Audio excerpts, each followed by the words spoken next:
साथियों, प्राचीन इतिहास की सीरीज चल रही है और आज जो है भाग 3 लेके आया हूँ मैं आपका। और भाग 3 में हम लोग देखेंगे प्रागैतिहासिक काल क्या होता है। तो प्रागैतिहासिक काल क्या होता है साथियों, तो जिस काल की लिखित जानकारी नहीं है, सिर्फ हम लोग आधार उसके अंदाज़ा लगा सकते हैं या अवशेषों के आधार पर कुछ ऐसे साक्ष्य मिले हैं कि हाँ उस समय ऐसा कुछ चीज़ें होती थी। तो जिस काल में मनुष्य ने घटनाओं का कोई लिखित विवरण उद्धृत नहीं किया उसे प्रागैतिहासिक काल कहते हैं। मानव विकास के उस काल को इतिहास कहा जाता है जिसका विवरण लिखित रूप में, और जिसका विवरण लिखित रूप में जानकारी होती है उसे इतिहास कहा जाता है। अगला है आदि ऐतिहासिक काल। उस काल को कहते हैं जिस काल में लेखन कला के प्रचलन के बाद उपलब्ध लेख पढ़े नहीं जा सके, यानी लेखन कला तो आ गई थी लेकिन उसे पढ़ा नहीं जा सकता था क्योंकि कोई लिपि नहीं थी। उसको आदि ऐतिहासिक काल कहा जाता है। फिर आगे देखिए, ज्ञानी मानव यानी होमो सेपियंस का प्रवेश इस धरती पर आज से लगभग 30 से 40 हज़ार वर्ष पूर्व हुआ है। तो मानव का जो वैज्ञानिक नाम है होमो सेपियंस है, तो याद रखना है। पूर्व पाषाण युग क्या होता है और पूरा पाषाण काल क्या होता है, ठीक है ना। तो एक ही बात है, पूर्व पाषाण युग या फिर पूरा पाषाण काल के मानव की जीविका का मुख्य आधार शिकार था। तो याद रखिए कि पूरा पाषाण काल के जो मनुष्य थे उनका जो मुख्य जीवन का आधार था वो शिकार था। शिकार पूरा पाषाण काल के में आदि मानव के मनोरंजन के भी साधन थे।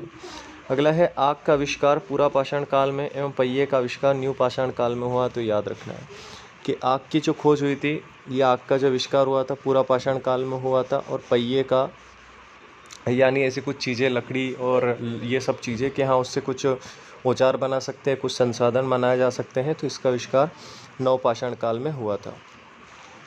आगे हम लोग देखते हैं यहाँ पर, तो मनुष्य में स्थायी निवास की प्रवृत्ति नवपाषाण काल में हुई और उसने सबसे पहले क्या पाला, तो कुत्ता को पालतू बनाया। तो ये भी याद रखना है आपको। मनुष्य ने सर्वप्रथम तांबा धातु का प्रयोग किया। कभी कभी धातु आप लोगों से पूछ लेता है। तांबा धातु का प्रयोग किया और उसके द्वारा बनाया जाने वाला प्रथम औजार क्या था, कुल्हाड़ी था। तो ये भी आपको याद रखना है, जो कि कहाँ से प्राप्त हुआ, रंपकम से। रंपक्कम था, ठीक है ना। तो ये प्राप्ति स्थल ये भी याद रखना है आपको। कृषि का आविष्कार नवपाषाण काल में हुआ। प्रागैतिहासिक काल अन्न उत्पादन स्थल मेहरगढ़ पश्चिम बलूचिस्तान में अवस्थित है। कृषि के लिए अपनाई गई सबसे प्राचीन फसल जो थी वो गेहूँ थी, याद रखना है, एवं जो भी थी। तो ये ऑप्शन के हिसाब से है, जो भी आपसे पूछा जाए। पहली फसल गेहूँ है और उसके बाद की जौ है। लेकिन मानव द्वारा सर्वप्रथम प्रयोग अनाज कौन सा था, चावल था। तो ये भी आपको याद रखना है। चलिए आगे बढ़ते हैं यहाँ से। तो कृषि का प्रथम उदाहरण मेहरगढ़ से प्राप्त हुआ है, तो ये याद रखना है। उसके बाद है कोल्डी हवा का संबंध चावल के उत्पादन से है। तो ये भी आपको यहाँ पे याद रखना है साथियों, ठीक है। चलिए उसके बाद है पल्लावरम नामक स्थान पर प्रथम भारतीय पूरा पाषाण कालाकृति की खोज हुई थी। तो ये थोड़ा बहुत याद रख सकते हो आप।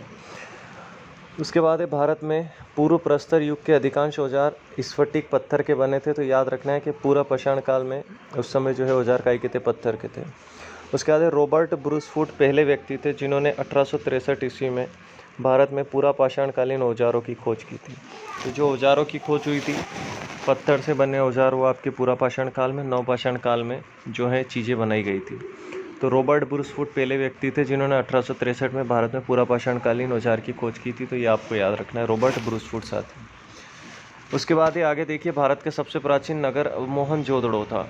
सिंधी भाषा में इसका अर्थ होता है मृतकों का टीला। तो याद रखना है, सबसे प्राचीन नगर कौन सा था, मोहनजोदड़ो, जिसे मृतकों का टीला कहा जाता है। अगला है असम का श्वेतप्रभु गिबन भारत में पाया जाने वाला एकमात्र मानवाद्वीप है। तो ये भी याद रखना है। अगला है इनाम गांव ताम्रपाषाण युग की एक बड़ी बस्ती थी। इसका संबंध जोरवे संस्कृति से था। अगला है भारत में शिवालिक की पहाड़ी से जीवाश्म के प्रमाण मिले हैं। तो ये आपको याद रखना है, ये भारत के भूगोल में पढ़ाऊंगा आपको, शिवालिक पहाड़ी। अगला है प्रागैतिहासिक काल में भीमबेटका गुफाओं के शैल चित्रों के लिए भी प्रसिद्ध थी। प्रागैतिहासिक काल में भीमबेटका की गुफा रायसेन जिले में पड़ती है, आपके मध्य प्रदेश में। तो ये आपको याद रखना है। चलिए आगे देखें यहाँ से हम लोग। तो भारत में मनुष्य संबंधी सबसे पहला प्रमाण नर्मदा घाटी से मिला है कि हाँ मनुष्य रहते थे, निवास करते थे। तो मनुष्य संबंधी जो पहला प्रमाण है नर्मदा घाटी से मिला है। तो याद रखना इम्पोर्टेंट है। अगला है आपका भारतीय नागरिक सेवा के अधिकारी रीजल प्रथम व्यक्ति थे जिन्होंने प्रथम बार वैज्ञानिक आधार पर भारत की जनगणना की जनसंख्या का प्रजातीय विभेदीकरण किया था। तो ये आपको याद रखना है। चलिए अगला जो टॉपिक आता है इसमें वो है आपकी सिंधु सभ्यता, ठीक है। तो याद रखिए, रेडियो कार्बन C14 जैसी नवीन विश्लेषण पद्धति के द्वारा सिंधु सभ्यता की सर्वमान्य तिथि 2400 ईसा पूर्व से 1700 ईसा पूर्व मानी जाती है। इसका विस्तार त्रिभुजाकार है, याद रखिए, त्रिभुजाकार इसकी आकृति है, तो इस तरीके से आप याद रखिएगा, ठीक है। इसका विस्तार जो है त्रिभुजाकार है, और इसका जो समय है याद रखिए 2400 से लेकर 1700 ईसा पूर्व तक है, याद रखिए, इंपॉर्टेंट है। सिंधु सभ्यता का जो समय है वो कब से कब तक है, तो 2400 से 1700 तक है। सिंधु सभ्यता की खोज 1921 में राय बहादुर दयाराम साहनी ने की थी, याद रखिएगा कि सिंधु सभ्यता की खोज 1921 में राय बहादुर साहनी द्वारा की गई थी, तो ये आपको याद रखना है। अगला देखिए यहाँ पर कि सिंधु सभ्यता का आद्य ऐतिहासिक अथवा कांस्य युग में रखा जा सकता है, याद रखिएगा कि सिंधु सभ्यता को जो है कांस्य युग भी कहा जाता है, और इस सभ्यता के मुख्य निवास द्रविड़ एवं भूमध्य सागरीय थे, तो ये भी आपको याद रखना है। सर जॉन मार्शल, ठीक है। तो सर जॉन मार्शल यानी भारतीय पुरातत्व सर्वेक्षण विभाग के तत्कालीन महानिदेशक 1924 ईस्वी में सिंधु घाटी सभ्यता नामक एक उन्नत नगरीय सभ्यता पाए जाने की विविध घोषणा की थी। मतलब हुआ क्या था, उस समय एक रेलवे ट्रैक बिछाया जा रहा था, रेलवे पटरी की खुदाई की जा रही थी, ठीक है। तो उस समय जब खोदा गया तो उसमें से कुछ ईंटें निकली, और उससे ये अंदाज़ा लगाया कि हाँ यहाँ कोई सी सभ्यता थी, यहाँ कोई मनुष्य निवास करते थे, ठीक है। तो याद रखिएगा कि इनके नेतृत्व में, सर जॉन मार्शल के नेतृत्व में। अगला है सिंधु सभ्यता। सिंधु सभ्यता के सर्वाधिक पश्चिमी पुरास्थल दाक्ष नदी के किनारे स्थित है सुतका गेंडोर। तो याद रखिए आप, जैसे मैंने बताया आपको कि ये मान लो अपना भारत है, ठीक है, ये आपका क्या हो गया भारत। तो ये वाला जो हिस्सा था, ठीक है ना, ये वाला हिस्सा पश्चिमी में क्या पड़ता था, आलमगीरपुर, सुतका गेंडोर, और पूर्व में आपका क्या पड़ता था यहाँ पे, तो आलमगीरपुर, ठीक है। और उत्तर पूर्वांचल में क्या पड़ता था आपका यहाँ पर मांदा, और दक्षिण में क्या पड़ता था आपका दाइमाबाद। तो ये पूरा आपको याद रखना है साथियों, इसलिए मैं आपको बताया यहाँ पर, ठीक है। तो ये पूरा आपको यहाँ पर जो है याद रखना है।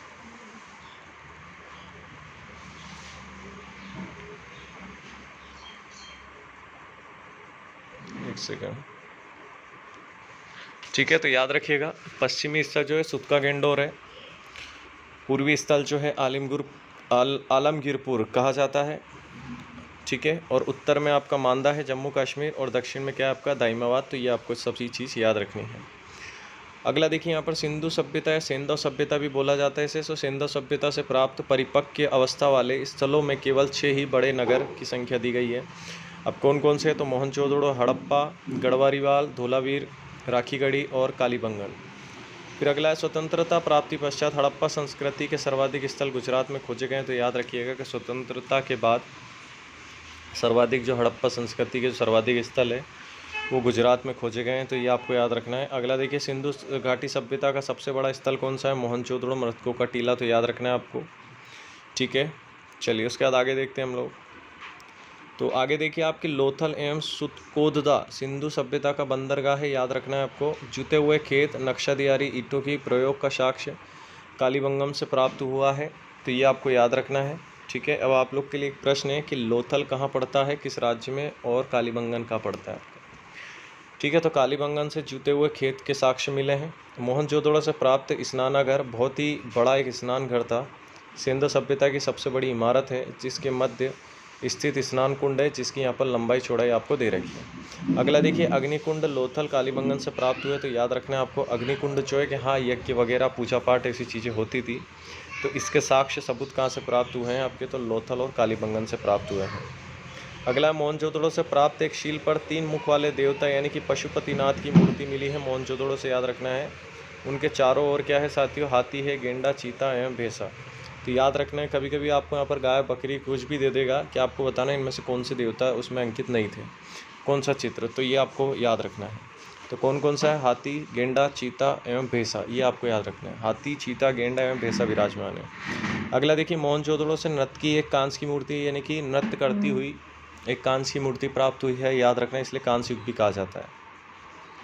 अगला देखिए हड़प्पा की मोहरों पर सबसे अधिक एक श्रृंगी पशु का अंकन मिलता है। एक श्रृंगी यानी कि एक सींग वाला पशु। यहाँ से प्राप्त एक आयताकार मोहर में स्त्री के गर्भ से निकलता पौधा भी दिखाया गया है। मन के यानी कि आप जानते हैं हीरा जो होता है, मन के बनाने का कारखाना लोथल एवं चन्हूदड़ो से मिला है। तो याद रखना आपको कि मन के बनाने का कारखाना लोथल एवं चन्हूदड़ो से प्राप्त हुआ है, तो ये आपको याद रखना है। अगला है सिंधु सभ्यता की लिपि कौन सी थी, तो भाव चित्रात्मक लिपि है। यह लिपि दाएं से बाईं ओर लिखी जाती है, यानी कि राइट से लेफ्ट उल्टी लिखी जाती है। तो ये आपको यहाँ पर याद रखना है। ठीक है साथियों, सिंधु सभ्यता की जो लिपि है वो कौन सी है, भाव चित्रात्मक लिपि है। तो ये आपको याद रखना है। चलिए अब देखिए स्थल दे रखा है और इन स्थलों की खोज किसने की थी और ये किस नदी के किनारे हैं। तो ये इंपॉर्टेंट हो जाता है, वेरी इंपॉर्टेंट है। तो याद रखना है आपको, बहुत ही इंपॉर्टेंट टॉपिक है साथियों, याद रखना है आपको। देखिए जैसे, ठीक है, जैसे यहाँ दे रखा है सिंधु सभ्यता के प्रमुख स्थल, नदी उत्खनन और वर्तमान स्थिति क्या है, सब दे रखा है। इधर आपको प्रमुख स्थल है, नदी दे रखी है, स्थिति दे रखी है और इसके जो जिसने खोज की थी उनका नाम दे रखा है। तो देखिए हड़प्पा जो है आपका रावी नदी के किनारे है, पाकिस्तान के पंजाब प्रांत में पड़ता है और दयाराम साहनी द्वारा 1921 में इसकी खोज की गई थी। मोहनजोदड़ो जो है आपका सिंधु नदी के किनारे, ये भी पाकिस्तान के सिंध प्रांत में पड़ता है, राखलदास बनर्जी द्वारा 1922 में इसकी खोज की गई थी। याद रखिए, सबसे पहले हड़प्पा रावी नदी के किनारे 1921 दयाराम साहनी द्वारा खोज की गई। अगला है मोहनजोदड़ो सिंध नदी के किनारे 1922 में खोज की गई राखलदास बनर्जी द्वारा। उसी तरह से अगला है आपका चन्हुदड़ो, ये सिंधु नदी के किनारे है। ठीक है, तो याद रखना है। कालीबंगन आपका घग्गर नदी राजस्थान में पड़ता है। कोटदीजी जो है आपका सिंधु नदी। अगला है रंगपुर, ये गुजरात। रोपड़ ये पंजाब में है। लोथल आपका ये गुजरात में। देखिए कालीबंगन आपका कहाँ है, तो राजस्थान में है, अभी थोड़ी देर पहले पड़ा है। लोथल आपका कहाँ है, गुजरात में। आलमगीरपुर कहाँ है आपका, उत्तर प्रदेश। सुतका गेंडोर पाकिस्तान। बनमाली ये आपका हरियाणा में पड़ता है। फिर धोलावीरा आपका है, तो ये गुजरात में पड़ता है। सोतफा है, तो ये कहाँ है आपके दक्षिणी बलूचिस्तान में है। तो ये आपको यहाँ पर याद रखना साथियों, ये थोड़ा इंपॉर्टेंट हो जाता है, तो ये चीज़ें आपको यहाँ पर याद होनी चाहिए। चलिए आगे देखिए यहाँ पर कि सिंधु सभ्यता के लोग ने नगरों एवं घरों के विन्यास के लिए ग्रिड पद्धति अपनाई थी, तो याद रखना है। अगला है अब ग्रिड पद्धति क्या होती है, तो इसमें क्या रहता था, इस तरह से जो है एक दूसरे को यहाँ पर रास्ता क्रॉस करता था। ठीक है ना, तो ऐसे याद रखना है। घरों के दरवाजे और खिड़कियाँ सड़क की ओर ना खुलकर पिछवाड़े की ओर खुलती थी, यानी अंदर की ओर। केवल लोथल नगर के घरों के दरवाजे मुख्य सड़क की ओर खुलते थे, तो ये आपको यहाँ पर याद रखना है। ठीक है, तो इतना आपको यहाँ पर याद रखना है। अब लोथल आपका कहाँ पड़ता है साथियों, तो ये गुजरात में पड़ता है, अभी बताया था मैंने, ये आपका गुजरात में पड़ता है। ठीक है ना, तो ये आपको इस तरीके से याद रखना है, गुजरात में पड़ता है। चलिए आगे देखते हैं। अगला सिंधु सभ्यता में मुख्य फसल क्या थी, तो गेहूँ और जौ थी। सबसे पहले गेहूँ आई, फिर क्या आई, जौ आई। सिंधुवासी मिठास के लिए शहद का प्रयोग करते थे। मिट्टी से बने हल का साक्ष्य बनमाली से मिला है। ठीक है ना, मिट्टी से बने हल का साक्ष्य कहाँ से मिला है, बनमाली से। और बनमाली जो है आपका ये कहाँ पड़ता है, तो ये हरियाणा में पड़ता है, तो ये आपको याद रखना है साथियों, मिट्टी से बने हल। ठीक है, तो ये आपको याद रखना है। आगे देखिए रंगपुर और लोथल गुजरात में चावल के दाने मिले हैं। ठीक है, याद रखना है। अगला है सुरकोतदा कालीबंगम एवं लोथन के सेंधव व कालीन घोड़े के अस्थिपंजर मिले हैं, तो याद रखना है। तोल की इकाई जो थी 16 के अनुपात में थी, तो ये इंपॉर्टेंट है, थोड़ा सा ये आपको याद रखना है। उसके बाद याद रखना है आपको यहाँ पर कि सिंधु सभ्यता के लोग यातायात के लिए 2 पहिया एवं 4 पहियों वाली बैलगाड़ी तथा भैंसा गाड़ी का उपयोग करते थे। मेसोपोटामिया के अभिलेखों के वर्णित मिलुआ शब्द का अभिप्राय सिंधु सभ्यता से है। संभवतः सभ्यता संस्कृति का जो शासन वणिक वर्ग के हाथों में था, तो इतना इम्पोर्टेंट नहीं है। अगला देखिए आपके सामने, अगला दे रखा है यहाँ पर कि पिग्गट ने हड़प्पा एवं मोहनजोदड़ो को एक विस्तृत साम्राज्य के जुड़वा राजधानी कहा है। तो याद रखिएगा, पिग्गट ने हड़प्पा और मोहनजोदड़ो को एक साम्राज्य की जुड़वा राजधानी कहा है, विस्तृत साम्राज्य। अगला देखिए, सिंधु सभ्यता के लोग धरती की को उर्वरता की देवी मानकर उसकी पूजा करते थे। वृक्ष पूजा एवं शिव पूजा के प्रचलन के साक्ष्य भी सिंधु सभ्यता से मिले हैं। स्वास्तिक चिन्ह संभवतः हड़प्पा सभ्यता की देन है। सिंधु सभ्यता में मातृ देवी की उपासना सर्वाधिक प्रचलित थी। फिर अगला है आपके सामने, पशुओं में कुबड़ वाला सांड इस सभ्यता के लोगों के लिए विशेष पूजनीय था। स्त्री मृण मूर्तियाँ, मिट्टी की मूर्तियाँ अधिक मिलने से ऐसा अनुमान लगाया जाता है कि सिंधु सभ्यता मात्र सत्तात्मक था। तो ये भी आपको यहाँ से याद रखना है। ठीक है, चलिए उसके बाद आता है आपका यहाँ पर साथियों, उसके बाद आता है आपका कि सिंधुवासी सूती एवं ऊनी वस्त्र का उपयोग करते थे। तो याद रखिए, सिंधुवासी जो लोग थे, सिंधु सभ्यता के जो लोग थे, वो कौन से वस्त्र पहनते थे, सूती के और ऊनी वस्त्र पहनते थे। मनोरंजन के लिए सिंधुवासी मछली पकड़ना, शिकार करना, पशु पक्षियों को आपस में लड़ाना, चौपट पासा खेलना, ये साधनों का प्रयोग करते थे। अगला सिंधु सभ्यता के लोग काले रंग से डिजाइन किए हुए लाल मिट्टी वाले बर्तन बनाते थे। ठीक है ना, तो याद रखना है काले रंग से बने। अगला है सिंधु सभ्यता के लोग तलवार से परिचित नहीं थे, तलवार उन्होंने देखी भी नहीं थी। अगला है कालीबंगन का एकमात्र हड़प्पाकालीन स्थल जिसका निचला शहर किले से घिरा हुआ है। कालीबंगन का अर्थ है काली चूड़ियों वाला, तो ये आपको याद रखना है। अगला है पर्दा प्रथा और वेश्यावृत्ति सिंधु सभ्यता से प्रचलित थी, तो ये भी याद रखना है। शवों को जलाने और गाड़ने, ये दोनों प्रथाएं प्रचलित थी। हड़प्पा में शवों को दफनाया जाता था, मोहनजोदड़ो में जलाया जाता था, तो ये याद रखना है। अगला है सिंधु सभ्यता के विनाश का संभवतः सबसे प्रभावी कारण बाढ़ था, याद रखिए। सिंधु सभ्यता से सरस्वती नदी किनारे होने के कारण भी बोला जाता है, तो यहाँ पर बाढ़ आ जाने के कारण इसकी जो है विनाश हो गया था, ऐसा माना जाता है। आग में पकी हुई मिट्टी के टेराकोटा कहा जाता है, तो ये टेराकोटा, तो ये भी आपको यहाँ पर याद रखना है। ठीक है, चलिए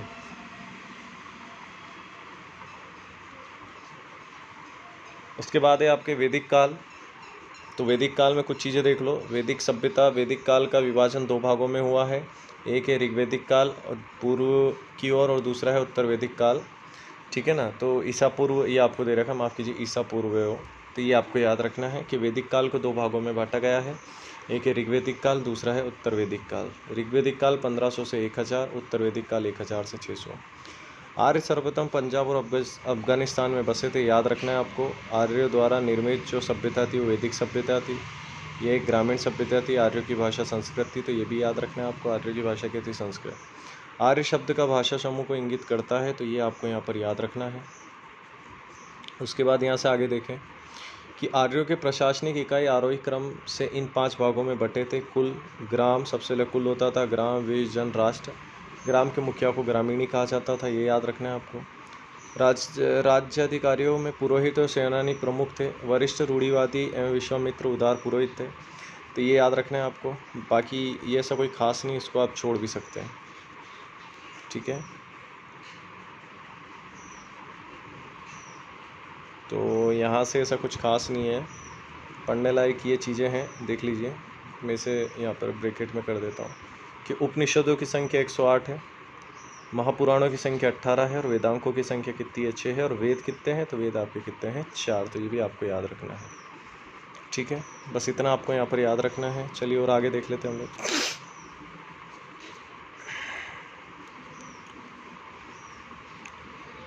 उसके बाद इधर कुछ ऐसा ज़्यादा खास नहीं है, इसको आप लोग छोड़ भी सकते हैं। चलिए एक चीज़ और है यहाँ पर कि आर्यों का मुख्य व्यवसाय क्या था? तो पशुपालन और कृषि था, तो ये आपको याद रखना है यहाँ पर। और गाय को अधन्य कहा जाता था, तो ये भी आपको याद रखना है। आर्यों का प्रिय पशु घोड़ा, सर्वाधिक प्रिय जो देवता था वो कौन सा था? इंद्र था, तो ये भी याद रखना है। ठीक है, आर्यों की भाषा आपकी कौन सी थी? संस्कृत, ये अभी हम लोग पढ़ चुके हैं। और आर्यों का जो व्यवसाय था पशुपालन करना था, कृषि करना था। गाय को अधन्य कहा जाता था, न मारे जाने या योग्य की श्रेणी में रखा गया था। आर्यों का प्रिय पशु घोड़ा था, याद रखना है। सर्वाधिक प्रिय देवता इंद्र था, तो ये भी आपको याद रखना है। आर्यों द्वारा खोजी गई जो पहली धातु थी वो कौन सी थी? लोहा। ठीक है, ये भी आपको याद रखना है कि आर्यों द्वारा जो खोजी गई धातु थी वो कौन सी थी? लोहा थी साथी, तो ये आपको यहाँ पर याद रखना है। ठीक है, उसके बाद अगला प्रश्न है आपके लिए कि मनुष्य एवं देवता के बीच मध्यस्थ की भूमिका निभाने वाले देवता के रूप में अग्नि की पूजा की जाती थी। कि मनुष्य और देवता के बीच में जो है संबंध बनाए रखे, तो उसके लिए जो है अग्नि की पूजा की जाती थी, तो ये थोड़ा सा आपको याद रखना है। ऋग्वेद में उल्लिखित सभी नदियों में सरस्वती सबसे महत्वपूर्ण तथा पवित्र नदी मानी जाती है। ऋग्वेद में गंगा का 1 बार और यमुना का उल्लेख 3 बार किया गया है। इसमें सिंधु नदी का उल्लेख सर्वाधिक बार हुआ है, तो याद रखिएगा कि ऋग्वेद में उल्लेखित सभी नदियों में सर्वश्रेष्ठ कौन सी है? सरस्वती है। और ऋग्वेद में गंगा का जिक्र 1 बार है और यमुना का जिक्र कितनी बार है साथियों? 3 बार है, तो ये आपको याद रखना है। ठीक है, तो इसमें बस आपको इतना ही याद रखना है। अब अगले टॉपिक के साथ जल्द मिलते हैं, तब तक के लिए जय हिंद, जय भारत, वंदे मातरम।